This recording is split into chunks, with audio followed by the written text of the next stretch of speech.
മെറ്റയിലെ പിഴവുകൾക്ക് സ്ഥാപകൻ mark Zuckerberg മാപ്പ് പറഞ്ഞിരിക്കുന്നു. Deep fake, കുട്ടികളുടെ അശ്ലീല ദൃശ്യങ്ങൾ എന്നിവ അടങ്ങിയിട്ടുള്ള പരസ്യങ്ങൾക്കാണ് മാപ്പ് പറഞ്ഞത്. പ്രധാനമന്ത്രിയുടെ വീഡിയോ നീക്കം ചെയ്തതിൽ മാപ്പ് പറഞ്ഞില്ല എന്നുള്ള വിവരം നമുക്ക് മുൻപിലേക്ക് വരികയാണ്. വിഷ്ണു പ്രസാദ് വിശദാംശങ്ങളുമായി ചേരുന്നു. വിഷ്ണു, 3 ദിവസത്തെ സമയം അനുവദിച്ചതിൽ ഈ കാര്യങ്ങൾക്കൊക്കെയും പ്രധാനമന്ത്രിയുടെ വീഡിയോ നീക്കം ചെയ്തതിൽ മാപ്പ് രേഖപ്പെടുത്തണം എന്നുള്ളതാണല്ലോ കേന്ദ്രം മുന്നോട്ട് വെക്കുന്ന പ്രധാന ആവശ്യമെന്ന് പറയുന്നതാണ് ഞാൻ മനസ്സിലാക്കുന്നത്.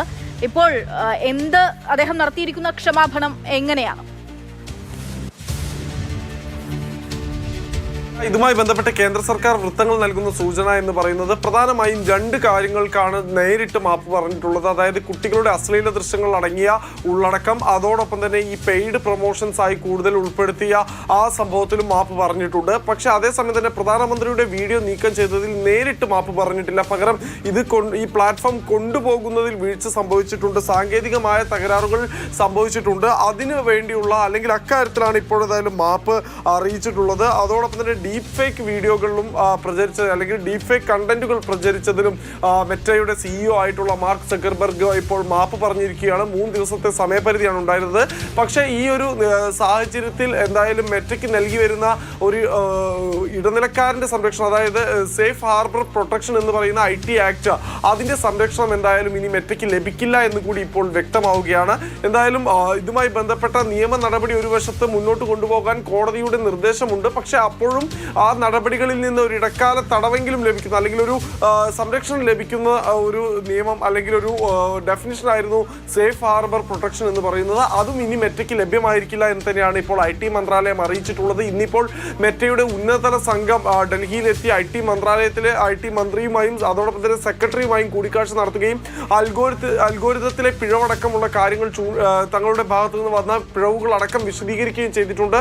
പക്ഷേ ഇന്നും IT മന്ത്രാലയം ഇതിൽ ഈ ഒരു മറുപടിയിൽ തൃപ്തരാണോ എന്ന് ചോദിച്ചാൽ അല്ല എന്ന് തന്നെ വേണം പറയാൻ. കാരണം പ്രത്യേകിച്ച് ഈ മാർക്ക് സുക്കർബർഗിന്റെ മാപ്പപേക്ഷ 3 ദിവസത്തിനുള്ളിൽ ഉണ്ടാകണമെന്ന ഒരു നിലപാടിൽ ഉറച്ചു നിൽക്കുകയായിരുന്നു IT മന്ത്രാലയം. ഒപ്പം തന്നെ സർക്കാരിന്റെ ഭാഗത്തു നിന്നും ഈ കേസുമായി മുന്നോട്ട് പോകാനുള്ള നടപടിക്രമങ്ങൾ ആരംഭിച്ചിട്ടുണ്ട്. ഇതുമായി ബന്ധപ്പെട്ട് കോടതി അടക്കം ഇന്ന് കേസ് രജിസ്റ്റർ ചെയ്യാനും അതുമായി ബന്ധപ്പെട്ട അന്വേഷണം മുന്നോട്ട് കൊണ്ടുപോകാനുമാണ് നിർദ്ദേശിച്ചിട്ടുള്ളത്. ഈ ഒരു സാഹചര്യത്തിലാണ് ഇപ്പോൾ CEO ആയിട്ടുള്ള മാർക്ക് സുക്കർബർഗ് മാപ്പ് പറഞ്ഞിട്ടുള്ളത്. കുട്ടികളുടെ അശ്ലീല ദൃശ്യങ്ങൾ അടങ്ങിയ പരസ്യങ്ങൾ, അതോടൊപ്പം തന്നെ ഡീപ് ഫേക്ക് കണ്ടന്റുകൾ, ഇവയ്ക്കും പിന്നെ അൽഗോരിതത്തിലെ പിഴവുകൾക്കും സാങ്കേതികമായി ഇത് നടത്തിക്കൊണ്ടു പോകുന്നതിൽ സംഭവിച്ച വീഴ്ചകൾക്കും സുക്കർബർഗ് ഇപ്പോൾ എന്തായാലും മാപ്പ് പറഞ്ഞിരിക്കുകയാണ്. അക്ഷയ, എന്തായാലും മാപ്പ് പറഞ്ഞിരിക്കുന്നു. അതേസമയത്ത് തന്നെ പ്രധാനമന്ത്രിയുടെ വീഡിയോ നീക്കം ചെയ്യപ്പെട്ടതിൽ ഇപ്പോഴും മാപ്പ് പറഞ്ഞിട്ടില്ല എന്നുള്ള വിവരമാണ് ലഭിക്കുന്നത്. അതായത് പ്രധാനമന്ത്രി യുവാക്കൾക്കായി നൽകുന്ന ഒരു ഉറപ്പുണ്ടായിരുന്നു. ചോദ്യപേപ്പർ ചോർച്ച തടയാൻ കർശന നടപടി ഉണ്ടാകുമെന്ന് പറഞ്ഞുകൊണ്ട് അദ്ദേഹം പോസ്റ്റ് ചെയ്ത ആ വീഡിയോ നീക്കം ചെയ്യപ്പെട്ടു ഫേസ്ബുക്കിൽ നിന്നുൾപ്പെടെ. അപ്പോൾ ആ വീഡിയോ നീക്കം ചെയ്തതിൽ മാപ്പ് രേഖപ്പെടുത്തണം എന്നുള്ളതാണ് കേന്ദ്രം ആവശ്യപ്പെട്ടിരുന്നത്. അതിലാണ് കേന്ദ്രം ഈ 3 ദിവസത്തെ സമയപരിധി നൽകുകയും ചെയ്തത്. പ്രധാനമന്ത്രിയുടെ വീഡിയോയിൽ ഇനിയും പ്രതികരണം ഉണ്ടാകുന്നില്ല എന്നുള്ളതാണ് മനസ്സിലാകുന്നത്. അങ്ങനെയാണെങ്കിൽ വിഷ്ണു സൂചിപ്പിക്കുന്ന പോലെ തന്നെ മെറ്റയ്ക്ക് നൽകി വരുന്ന നിയമപരിരക്ഷ അത് ഉണ്ടാകില്ല എന്നുള്ളതാണ് കേന്ദ്രം നേരത്തെ വ്യക്തമാക്കിയിട്ടുള്ള കാര്യം. അപ്പോൾ ആ നിയമപരിരക്ഷ ഇനി ലഭിക്കാതെ വരും മെറ്റാ പ്ലാറ്റ്ഫോമുകൾക്ക് എന്നുള്ളത് വേണം നമ്മളിപ്പോൾ മനസ്സിലാക്കാൻ. വിഷ്ണു തുടരുന്നുണ്ടെങ്കിൽ ഒരു കാര്യം കൂടി ചോദിച്ചോട്ടെ. അതായത് ഈ നിയമപരിരക്ഷ ഇല്ലാതാകുമ്പോൾ പിന്നീട് അത് ഈ പ്ലാറ്റ്ഫോമുകളുടെ പ്രവർത്തനത്തെ എങ്ങനെയൊക്കെ ആയിരിക്കും ബാധിക്കുക ഇന്ത്യയിൽ?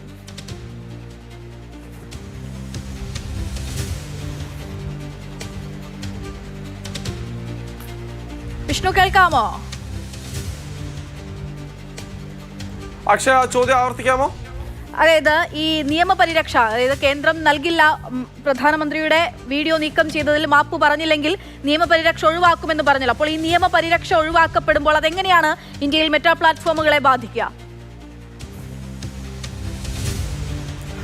ഇത് കേവലം മെറ്റയ്ക്ക് മാത്രമുള്ളതല്ല. അത് സ്വാഭാവികമായും ഈ വീഡിയോ ഉൾപ്പെടെയുള്ള കണ്ടന്റുകൾ കണ്ടന്റുകൾ പങ്കുവെക്കുന്ന സമൂഹ മാധ്യമങ്ങൾക്കുള്ള ഒരു പരിരക്ഷയാണ്. IT ആക്ടിന് കീഴിൽ വരുന്ന ഒന്നാണ്. അതായത് പ്രധാനമായും ഓരോ രാജ്യത്തും പ്രവർത്തിക്കുമ്പോൾ അതാത് രാജ്യത്തെ IT നിയമങ്ങളുമായി ബന്ധപ്പെട്ടുകൊണ്ടുള്ള നിയമ നടപടികൾ ഉണ്ടാകുമ്പോൾ ഇതൊരു ആഗോള ബ്രാൻഡായി എല്ലാം കണക്കാക്കപ്പെടുമ്പോൾ നൽകുന്ന ഒരു നിയമത്തിന്റെ ഒരു പഴുതാണ് അല്ലെങ്കിൽ ഒരു പരിരക്ഷയാണെന്ന് തന്നെ വേണം പറയാൻ. നേരിട്ട് സേഫ് ഹാർബർ സംരക്ഷണം എന്ന് പറയുന്നതിൽ ഉപഭോക്താക്കൾ നേരിട്ട് പോസ്റ്റ് ചെയ്യുന്നതാണ് കണ്ടന്റുകൾ. ആ കണ്ടന്റുകൾക്ക് കമ്പനികൾക്കോ അല്ലെങ്കിൽ ഇടനിലക്കാരായിട്ടുള്ള ഈ പ്ലാറ്റ്ഫോം നടത്തിപ്പുകാർക്കോ നേരിട്ട് ഉത്തരവാദിത്തം അടിച്ചേൽപ്പിക്കാത്ത ഒരു നിയമപരിരക്ഷയാണ് ഈ IT ആക്ട് നൽകുന്നത്. പക്ഷേ ഇപ്പോൾ ഈ ഒരു സേഫ് ഹാർബർ പ്രൊട്ടക്ഷൻ പിൻവലിച്ചാൽ ആ പ്ലാറ്റ്ഫോമിൽ വരുന്ന എല്ലാ കണ്ടന്റുകൾക്കും അതിലുണ്ടാകുന്ന തകരാറുകൾക്കും ഈ കമ്പനികൾ കൂടി ഉത്തരവാദിത്വം പറയേണ്ടി വരും. അല്ലെങ്കിൽ അവർക്ക് അതിൻ്റെ പ്രാഥമിക ഉത്തരവാദിത്തം അവരിലേക്ക് കൂടി എത്തുന്ന നിലയുണ്ടാകും. അതാണ് ഈ സേഫ് ഹാർബർ പ്രൊട്ടക്ഷൻ പിൻവലിക്കുമ്പോൾ ഈ കമ്പനികൾ ഇത്രയധികം